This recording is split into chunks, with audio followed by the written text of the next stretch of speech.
This is the VOA Special English Technology Report.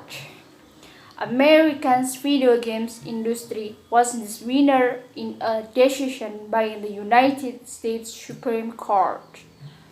In late June, the justice rejected a law in California that banned the sale or rental of violent video games to people under 18. They said the 2005 law violated the free speech guarantee in First Amendment to the Constitution. The vote was 7-2.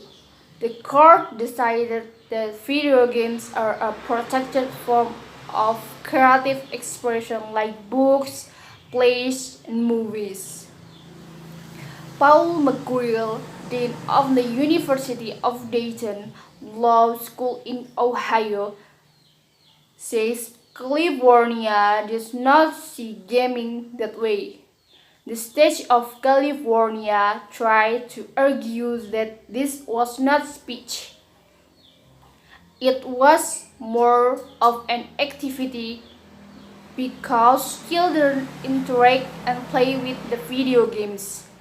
And so it's not traditional speech like a book or like a magazine. California lawmakers argued that violent games were especially harmful to children. But the court said they were no more harmful than violence other forms of media. Justice Antonin Scalia wrote the majority opinion. He pointed to the violence in fairy tales like Snow White and Cinderella and in cartoons.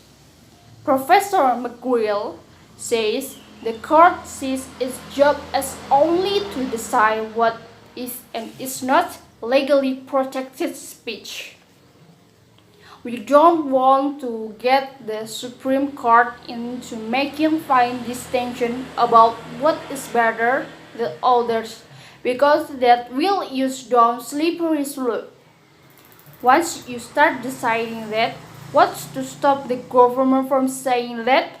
For example, Grimm's fairy tales themselves are too violent, or that particular book should be banned. In fact, from 1915 to 1952, the Supreme Court permitted censorship of movies for fear that could be used for evil. Today, the film and music industries have voluntary rating systems, and so does the video game industry. For example, extremely violent games are rated M for mature. These are meant for age 70 and older. Only 5% of the more than 1,600 games rated last year were rated M still. Abby Halloran, a manager at GameStop store in Maryland, says M-rated games like Call of Duty, Halo, and Fallout are the most popular games in the store. She says parents have to give their permission for children to buy M-rated games. But the majority of the time when we tell them what's in it, they don't. For VOA Special English, I'm Amalia Shafira.